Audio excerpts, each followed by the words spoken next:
it's Lauren with TacSim Media Group at the 2024 SHOT Show, and I'm so excited to be here with Kerry Slone. This is so amazing to be here, so thank you so much. Thank you for having me. I'm excited to chat with you today. I have some amazing questions to ask you, and I think one of my favorite questions is, why should women be so strong about carrying a firearm? Well, for brevity's sake, the simplest thing is there is no better self-defense tool for a woman than a firearm, period. But they're so scary, and there's so many of them, and it seems like when you go in to learn and try to pick a weapon system out, pick out bullets, is there a place that we can go and learn from us? So there's a lot of great places, and I like to look at firearms not necessarily as being scary, because I feel like that's a narrative that's put out politically that tends to form that narrative. I like to refer to them just as being a little bit more intimidating because we're just not familiar with it. Ignorance breeds intimidation. So my organization, WeTheFemale, is a nonprofit organization that helps women learn how to embrace self-defense. Essentially, we like to say that we arm the women with education, confidence, and self-defense, because if they don't have the education, they can't be confident. If they're not confident, we can't effectively teach them to defend themselves, especially with the most effective self-defense tool available to them. So as a survivor of domestic violence, just my piece of paper of protection order is just not enough. Correct. And what threw me into this many years ago is I am a victim of domestic violence myself. When my abuser was arraigned, I stood in front of the law enforcement officers with fingerprints around my neck where my abuser had picked me up and thrown me across the room. I had fractured teeth. I hadn't eaten in days. When I say literally black and blue from head to toe, I mean literally black and blue. He almost killed me. And I'm standing there with these law enforcement officers, and they said to me, "Do you have a place to hide for 4 or 5 days?" And that confused me, right? Hide? I'm like, what do you mean? Like, I didn't understand, you know? And they said, yes, the chances of violence escalating after he's let out is going to be significant because clearly I put him in jail. It wasn't his actions, and this is the mindset of an abuser. And I said, well, yes, I do, and so they wanted to keep me safe.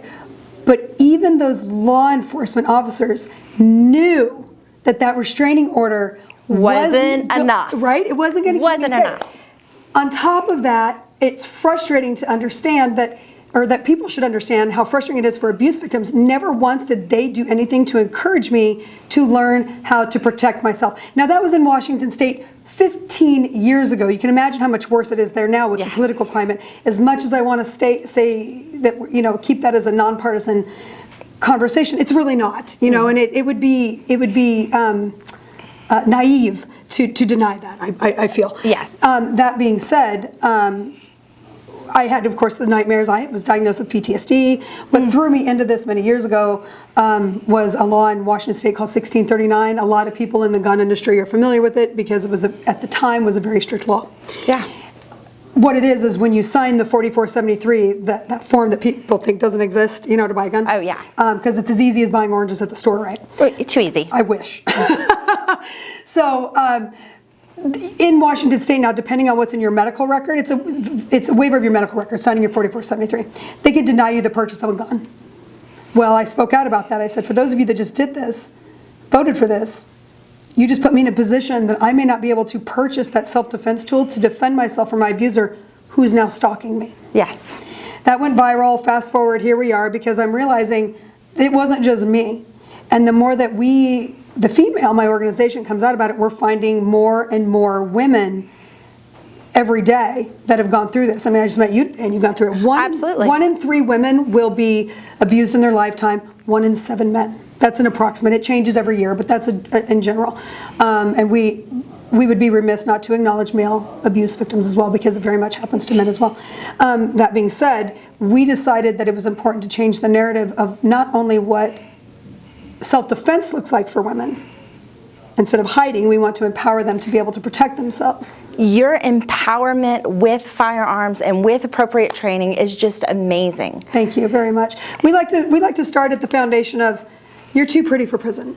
Like we don't. Nobody looks good in County Orange, so we want to make sure that you avoid that situation at all costs. And you know, we in the industry, we know that, right? But the average person, they just see what the narrative is that goes out in the media, and a lot of times it's gun owners are crazy, and all these kind of things. So we start with that. Ladies, you are too pretty for prison. We don't want you there. But when it comes to the point when it's time to protect yourself, you need to make sure you're effective at it. Then what do we do to keep you out of prison afterward? You got to cover your rear, right? Absolutely. So sometimes we teach our women that when the things are escalating and looking crazy in a situation, just to look at somebody and say, I'm walking away from this to save your life right now, not mine. Right. And then everybody goes home, and that's the goal. But when we're dealing with abuse victims, sometimes we have to help those women understand that their lives are worth saving before we can teach them how to save them, because it's a different mindset, right? It's a total emotional growth, empowerment, going through the process, understanding that I have the power to control my own area and keep myself secure, Yes. and be able to step through that process. Exactly, and it's harder for us when we have been convinced that we're You being can't treated do that it. way. It's our fault. Right? Well, clearly you deserve to be hit, or whatever. And we convince ourselves of that. So sometimes we have to help ladies crawl out of that psychological barrier hole before we move them forward. So our organization, in short, likes to say that our mission is to fill the gap between the average woman, especially an abuse survivor, single moms in America, and what is considered standard fundamental training in the firearms industry. And there's a lot of it, that gap, and a lot of it lies in the psychological aspect of approaching women about guns. This is an informal poll that some instructors and I have done, but we've come to find that approximately 80% of women, again, informal poll, but they're not carrying after a firearms class or a CCW class. Why? Sometimes they're a bad experience, or I'm intimidated, right, exactly. or a firearm is put in my hands that's way too big for me. Exactly. Or I'm just completely looking at it going, wait, I don't know how to put on this belt. I don't know. Or the creepy guys touching your butt. You're like, we've had women come to us with that experience too. Let me help you hold that. Right, exactly. Yeah, it's not fun. Exactly. So there's a whole aspect of that needs to be addressed. If so many women are taking these classes, like we're seeing women buy guns in record numbers, we know that, right? We're half of the purchasing population. Why are they not carrying? There's a discrepancy in education and outreach. We don't need another gun designed for women. We need the industry to change the approach of women, and it's going to come in the foundation of education and how we market those to them. It's so exciting that you're a part of the movement to educate the women out there and go through the process and really empower and get women to understand their rights whenever they're going through this process. That's amazing. A big piece of it. So we can teach women to fire a gun all day long. But if women don't understand how those laws affect them to be able to fire that gun, not much is going to get done. So part of our mission and passion isn't just to help a woman learn how to shoot the gun, it's to help them understand how those laws are going to negatively impact their ability to protect their babies. 100%. You make the women mad about their babies. Oh, don't mess with Mama Bear. End of the day, right? So this is one of the things we do. We want women to get passionate, not only about learning how to defend themselves, but how to defend the right to defend themselves. And that's incredible, especially with grandmothers who are out there who may have never... We call them Granny Oakleys. Oh, well, I like a Granny Oakley. When they've never done this before. Or maybe their experience when they were 6 years old is getting a gun in their hand and knocks them on their feet. Now they've got to regrow that trauma and confidence to know that grandma, she can throw it down. Exactly. And that I'm glad you brought that up, because that is an issue that sometimes we don't think about. When we think about trauma with guns, we think about a woman that's had a gun held to her head, which, I wish I could say is more common than it is. Right. In abuse situations in particular. But sometimes those traumas and negative experiences with firearms actually occurs in our youth. And so we may be pro 2A or gun owners or husbands have guns or whatever, but we meaning women, don't tend to want to mess with them or touch them. So one of the things that we are known for in my organization is being able to help find that core trauma that is existing that they may not even know exists. But they get out there, they're like, yeah, we're ready to go shoot, we're super excited, we love guns, because they walk, and then they get out there and they're freaking out and they can't do it. Something very possibly has happened there. So our goal is to get them to communicate. We get them, girl, I was in the beauty industry. No, I know how to get it's women to great. talk. Let's talk. Right? So, but that is an advantage out there on the range, because now we can get them talking, and then we find out, oh, XYZ happened. Well, honey, that's probably affecting your ability to do this, and you didn't even realize it. Absolutely. Because no matter how much training and proficiency we can give a woman, if there's a core negative reaction that they're subconsciously affecting them, they're still not going to be able to use that or carry it every day, which is the bigger deal, right? We want them carrying it every day. So we really focus to try to find any of those core traumas that exist, help them get up. Sometimes it's just acknowledging that it's there. Well, I remember, we would take up the bags and put water in them and shoot them as a kid. We had this old Rusty, and you had to like pop it back, slam it. And it's that one time that my finger got caught in it. It just happens. It's a part of growing up. And at that 6-year-old age, 20 years later, I walk into an arms room and I'm like, oh, I can't do this. Right, and think about, where you are now and like your age now and how many decades later that was, and that still affects you. It's cool that you actually are able to acknowledge it. Some of us can't, So we want to, and that's part of that, what we like to call a holistic approach to self-defense.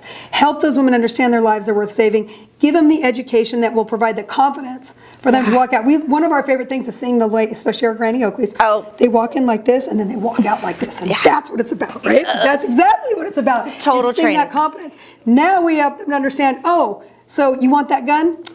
Sorry, you can't have that many rounds in your right. So if 3 men try to break into your house and rape you at night, you may not have enough ammo. Well, what do you mean? Oh, sorry, you have to wait to buy a gun for 10 days, but I'm being stalked. So we've got to learn. We've got to get past they're emotionally triggered, right? Now it's affecting them personally. Now we have them emotionally charged, not only as I mentioned, not only to learn how to use a gun, but learn how to use their voices to protect their right to own that gun. This is incredible. Thank you very much. We love what we do. We're very passionate about it. I can tell. I love it. Our goals right now is we're bringing in new instructors and directors. Our plan is to expand. The instructors we have now, which I continue to focus with, are all survivors themselves. So there's a different level. I mean, people can be sympathetic, right? Yes. But there's a different level of empathy that comes from one survivor to another, and a different type of nurture that can come with it. And that's our mission and our goal. Our goal isn't to work in the industry. The industry gets it. Men in the industry get it. But 99% of the industry forgets that they're probably only 1% or so. And I'm pulling those numbers, out. But who do they market to? The industry. The industry. So our goal is to reach all of the soccer moms. It's incredible. The mom at the PTO meeting, or homeschool your kids. But that's our goal. So our goal is to add firearm training to the homeschooling. But well, it's super important, because even when we've talked away from here, it was like if you can teach a kiddo from a young age. Like, it totally changed their confidence. It totally changes their mindset that this is a norm and this is okay. And more importantly, it changes the safety factor. 100%. The minute that society started demonizing firearms and making them scary, especially for kids, and if we're being really honest, there is some differences between little boys and little girls. Little boys, they know how to pick up a stick and it's a gun. Right. Or they know how to pick up a sword or a knife or, whatever, right? So, but little girls, they're different in how they approach it. So the minute that you make it something that they shouldn't be touching, they're going to want to mess with it. Yes. I mean, I'm an adult and I'm kind of like that a little bit. So helping them understand that, and people ask me a lot, what's the earliest age to start children on firearm training? I say the minute that they can walk. Buy a plastic Nerf gun.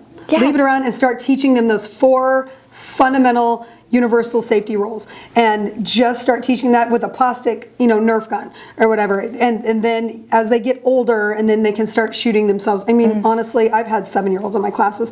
I know 7-year-olds that are more responsible around firearms than some 50-year-olds I know. So it's really arbitrary and based on the child, their experience, their maturity level, how much they're willing to listen. That's the thing, right? So I say, your children best. You know what age that they're going to be able to resonate with this. But pay attention closely, because it may be younger than you think, especially for little girls.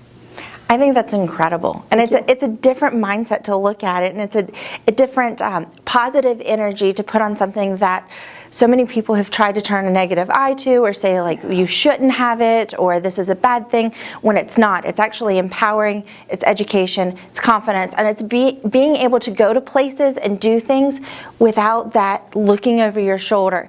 Is my offender around the corner? Yes. That's very real for those of us. Did you know that there is actual statistical evidence, and if you would like it for your notes for your interview, that's fine. I can give it to you. But we actually have research now that shows we released it in my Wall Street Journal article. I can send that to you about how restraining orders do not reduce the chances of a domestic abuse victim being killed with or without a firearm. Yes. So not only have we, stating the obvious, that we know restraining orders don't work, we now have tangible research that proves statistically that they don't help. But the one thing that does, firearm. Absolutely, absolutely. Yeah, it was told to me when I got my protection order that it was a piece of paper of motivation for him to continue to find me. Yeah, and it's amazing how, so you were obviously in a state that was a little bit more friendly for you to talk about exploring that. And that does matter, right? Regionally, I live in the South now. They're like, well, honey, you know what I mean? Like, it's a whole different, it is a different culture. So, but that doesn't mean that they care either. You know, like we see a lot of Southern women, or, you know, women in more that they don't always care because that's their husband's thing. Oh, absolutely. You know? But one of them said one of the best things to me that I never thought about, because when I moved to the South, I didn't think I'd do teaching as many women. And I've never, ever forgotten this. But she says, oh, we know how to shoot guns. Our redneck husbands taught us how to shoot a gun off the porch. But we don't know how to be gun owners. That is a difference. Right? And so women are really coming to me. They're like, we want to learn, we want to learn, we want to learn. That's incredible. You know, and then they can control that narrative in their house of what that's going to look like, probably even more effective than their husbands. Well, I am so excited to be with you here today. I'm excited that you had me. Thank you so much. And I'm looking forward to one day being on the range with you, maybe going hunting. Let's do it. And enjoy it. I don't hunt. Teach me how to hunt. Well, let's go. All right, I'm excited. That's my next thing, is learning how to hunt. So. And I think one of my favorite things that I've learned from you is a new song. You don't have to be nice to guys that creep you out. That's right. You ready? You want to do this? Okay, yes. Ready? Go ahead. Yes. Start it up. You don't have to be nice to guys who creep you out. Ha, ha. You don't have to be nice to guys that creep you out. Thank you we so can keep going. You got the point. The reality is that's going to be in your heads now, and you're welcome. Thank you so much. Thank you very much. And thank you for having me. Bye.